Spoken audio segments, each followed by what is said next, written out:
देवीपुर नाम के एक गांव में कृष्णा नाम का एक दर्जी रहता था। वो उनके गांव में अपने माता पिता के साथ मिलकर एक छोटे से घर में रहा करता था। कृष्णा का पिता खेती का काम करने के लिए जाया करता था और उसकी माँ गाय और भैंस का दूध निकालकर बेचा करती थी। कृष्णा को एक फैशन डिजाइनर बनने का बहुत शौक था, लेकिन इतना पैसा उसके पास नहीं था कि वो उस कोर्स को सीख पाए। इसीलिए वो अपने गांव के कुछ लोगों के पास पैसा कर्जा लेकर एक कपड़े सीने की दुकान लगा लेता है। सर आइए ना, यही आखिरी बार है कि हम तेरे दुकान पे कपड़े लेने आए हैं। अरे क्या बात है सर, क्या हुआ? आपने ऐसा क्यों कहा? अरे और क्या होना चाहिए, इतने खूबसूरत कपड़े लाकर दिए थे तुम्हें, बर्बाद कर दिया ना सारे कपड़ों को। लेकिन सर मैंने तो बिल्कुल ठीक ठाक सिया था। अच्छा तुम्हें ऐसा लगता है, लेकिन मुझे तो ऐसा नहीं लगता।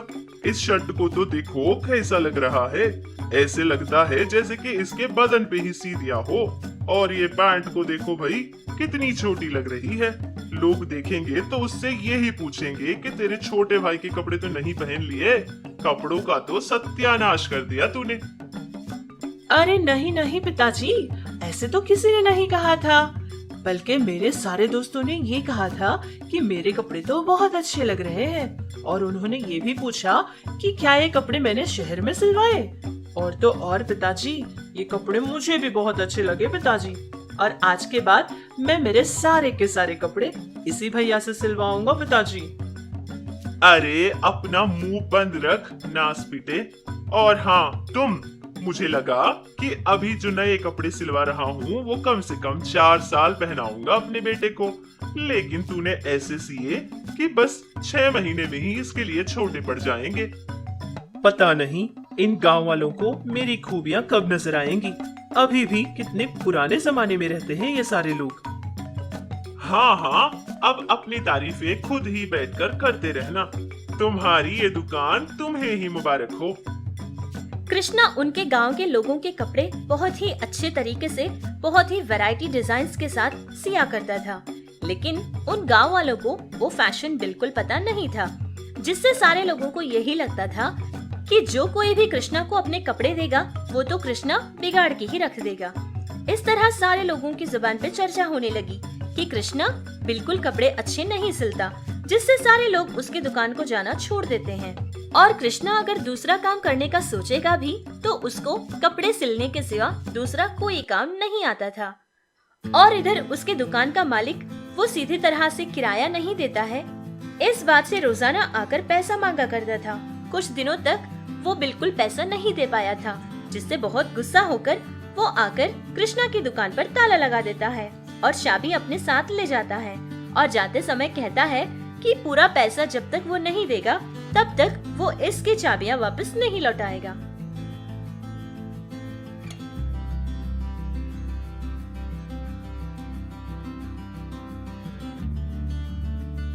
अरे बेटा कृष्णा, क्या हुआ? 4 दिन से देख रहा हूँ, तुम अपने काम पे क्यों नहीं जा रहे हो? सब ठीक तो है? नहीं पिताजी, ऐसी कोई बात नहीं है। वो मेरी कमर में थोड़ा दर्द रहता है ना, बस इसीलिए मैंने सोचा कि एक 10 दिन अपने घर में ही रहकर आराम करूंगा। जब कम हो जाएगा तब मैं वापस दुकान पर चला जाऊंगा। अच्छा, लेकिन बेटा ये बात तुमने मुझसे बताई क्यों नहीं? बहुत गलत किया तुमने। अच्छा कोई नहीं, कल सुबह हम शहर चले जाएंगे, किसी अच्छे से अस्पताल में दिखाएंगे, ठीक है? अरे नहीं नहीं पिताजी, बस आराम करने पर ठीक हो जाएगा। अगर आराम करने के बाद भी मुझे आराम नहीं मिला तो हम अस्पताल जरूर जाएंगे। हाँ हाँ ठीक है बेटा, फिर तो मैं अपने काम के लिए निकल रहा हूँ, लेकिन हाँ अपना पूरा ख्याल रखना, ठीक है? कृष्णा को इस बात की बहुत खुशी हुई थी कि उसके पिता को उसके ऊपर कितना भरोसा है और उसका कितना ख्याल है, लेकिन वो अपनी परिस्थिति घर में किसी को भी नहीं बताता है। वो सोचता है कि अगर वो सब कुछ घर वालों को पता चलेगा वो लोग खामखा में ही परेशान हो जाएंगे। ऐसे ही एक दिन उनके गांव में एक सिनेमा की शूटिंग हो रही थी, जहां पर हीरो के कपड़े सिलने के लिए जो फैशन डिजाइनर चाहिए होता है वो नहीं आता है, लेकिन अभी उस हीरो के लिए एक ड्रेस की बहुत जरूरत थी अगर वो ड्रेस उसको नहीं मिलेगा तो वो शूटिंग वहीं पर रुक जाएगी। जिससे प्रोडक्शन मैनेजर ने ये कहा था कि अगर इस गांव में कोई टाइलर होगा तो उसको पकड़कर लेकर आओ। सारा गांव ढूंढने लगे। फिर पता चला कि इस गांव में तो कृष्णा नाम का एक ही दर्जी रहता है, लेकिन लोगों ने उन लोगों से ये कहा था कि कृष्णा को सिलने के लिए कोई कपड़े मत दे, क्योंकि कृष्णा हम जैसा कहते हैं वैसा नहीं, बल्कि उसको जैसा ठीक लगता है वैसे ही कपड़े सिलकर देता है। लेकिन उस मैनेजर के पास दूसरा कोई रास्ता नहीं था, जिससे कृष्णा का घर ढूंढते हुए वो लोग चले जाते हैं और फिर कृष्णा के घर के पास जाकर वो सारी बात उसको बताते हैं। पहले तो कृष्णा बहुत डर जाता है। ये सोचता है कि इतने बड़े हीरो के लिए अगर मैं ड्रेस सिलकर दूंगा, उसमें अगर कोई गड़बड़ी हो जाएगी तो उसका तो नाम बदनाम ही हो जाएगा। लेकिन फिर भी वो सिनेमा डायरेक्टर उसको बहुत ज्यादा हिम्मत देता है और कहता है कि डरने की कोई जरूरत नहीं है। फिर कृष्णा भी अपने आप में हिम्मत जुटाकर कपड़े सीना शुरू करता है। हीरो के लिए डिजाइनर कपड़े सी देता है, जिसको पहनने के बाद हीरो बहुत खूबसूरत लगने लगा। हीरो को भी वो कपड़े बहुत पसंद आ गए थे। शूटिंग में सारे लोग यही कह रहे थे कि ये ड्रेस तो बहुत ही ज्यादा सुंदर है, ये ड्रेस किसने सी है। ये सारी बातें सुनकर उस सिनेमा का हीरो जाकर कृष्णा से बात करता है और कहता है कि वो उसका पर्सनल फैशन डिजाइनर का काम करे। ये बात सुनते ही कृष्णा हैरान हो जाता है और सोचता है कि उसका सपना ऐसे पूरा होगा, ये उसने कभी नहीं सोचा था। बिना देर किए वो काम करना शुरू करता है। इस तरह बहुत कम समय में ही उसके सारे सपने धीरे धीरे पूरे होने लगे। गांव के सारे लोग जो भी उसको बुरा भला कहते थे, वो सभी उनके किए पर बहुत शर्मिंदा थे। और ऐसे ही कृष्णा मन लगाकर काम करता था और ढेर सारा पैसा भी उसने कमाया था। फिर जैसा उसने सोचा वैसे ही अपने गांव के लिए एक स्कूल और एक अस्पताल भी बनवाया था। इस तरह कृष्णा की जिंदगी बहुत ही कामयाब होती गई। पार्वती नगर नाम के एक गांव में कुमार नाम का एक आदमी गन्ने का रस बेचा करता था। उसका एक बेटा था जिसका नाम आनंद था। कुमार का पिता एक किसान था। उनके पास 2 एकड़ का खेत भी रहता था। जितना कमाते थे उतने में तो बहुत खुशी खुशी जिया करते थे। धीरे धीरे उनके खेत की फसल कम होती गई, जिससे वो लोग बहुत परेशान होते थे और ऐसे ही बीमार भी होने लगे, जिससे उनके पास पैसा नहीं होता था, जिससे वो लोग मजबूर होकर अपने खेत बेच देते हैं। अब कुमार के पास अपना कुछ था तो वो सिर्फ उसका एक छोटा सा घर था। जीवन का गुजारा करने के लिए एक छोटी सी मशीन अपने पास रखा करता था और वो मशीन अपने हाथ से ही चलाया करता था। उस मशीन से गन्ने का रस निकालता था और उसको बाजार में ले जाकर बेचा करता था। कुमार का बेटा अभी 10वीं क्लास पढ़ रहा था कि कुमार के हाथ में बहुत ही जोरों का दर्द होने लगा, जिससे वो डॉक्टर के पास जाता है। डॉक्टर सारी जांच करके ये बात बताते हैं कि कुमार के हाथ की हड्डी पूरी तरह से घट चुकी है। अब इनको आराम करने की जरूरत है। पिताजी, आजकल तो सारे लोग गन्ने का रस मोटर वाली मशीन से ही निकालते हैं। आप कितने सालों तक ये हाथ से ही चलाते रहेंगे? डॉक्टर्स ने कहा था कि इतनी मेहनत करने की वजह से ही आप आज इस हालत में हो। आपको आराम करने की जरूरत है पिताजी। आप भी शुगर कैन वाली मशीन खरीद लेना, जिससे आपको आसानी भी मिल जाएगी और आपके दर्द में आराम भी। अरे वो तो मैं भी जानता हूँ, लेकिन पता नहीं कितनी महंगी होगी। अब इतने पैसे तो हमारे पास है नहीं। अगर उसको खरीदना होगा तो हमें किसी न किसी के पास पैसा उधार लेना पड़ेगा। वैसे सच कहूँ तो आनंद बिल्कुल ठीक कह रहा है। अब ऐसे इतने दर्द के साथ आप थोड़ी ना मशीन को हाथ से घुमा पाएंगे। जो भी ये कह रहा है बिल्कुल ठीक कह रहा है। जब तक इसको कोई अच्छी सी नौकरी नहीं मिल जाती, तब तक तो सारा काम आप ही को करना होगा ना। और मैं कोई काम करना चाहूँ तो आप तो इस बात के लिए कभी हाँ नहीं कहेंगे। अच्छा ठीक है, कुछ न कुछ तो हम जरूर करेंगे। अब पहले खाना खाकर सो जाओ, बहुत रात हो चुकी है। जिस गांव में कुमार रहता था, उसी गांव में एक आदमी रहता था जो लोगों को पैसे उधार दिया करता था और उनके पास ब्याज का पैसा भी लिया करता था। उसके पास कुमार कुछ पैसे उधार लेता है। और उन पैसों से गन्ने का रस बनाने वाली एक मशीन खरीद लेता है, जिससे उसका काम बहुत ही आसान हो गया था। जितना पैसा पहले कमाता था उससे कुछ पैसा ज्यादा तो कमा लिया करता था, लेकिन वो पैसा ब्याज को देने के लिए ही काफी हो जाया करते थे। ऐसे ही कुछ दिन गुजर गए थे। देखते ही देखते पूरे 2 साल गुजर जाते हैं, लेकिन कुमार उस आदमी को उसका पैसा वापस नहीं कर पाता है, जिससे वो आदमी कुमार से झगड़ा करने लगता है कि अब उसका पूरा का पूरा पैसा उसको वापस करे। एक दिन की बात है कि वो आदमी बहुत ही गुस्से में उसके पास आ जाता है और कुमार से पैसा मांगता है।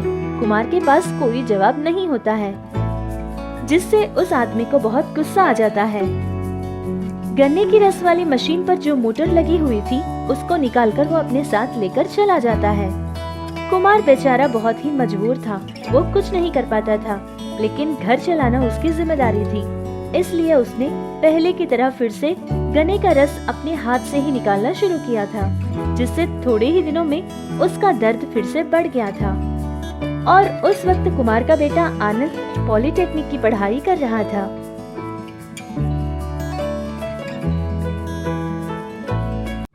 अरे अरे भाग्यवान, ये क्या कर रही हो? थोड़ा धीरे से करो, मुझे बहुत दर्द हो रहा है। पता नहीं कितना नीच आदमी था, मोटर ही लेकर चला गया। नहीं नहीं, वो तो आदमी कहाँ था, वो तो सिर्फ पैसे खाने वाला राक्षस था, राक्षस। अरे तुम चुप हो जाओ। वैसे उस आदमी की भी क्या गलती है?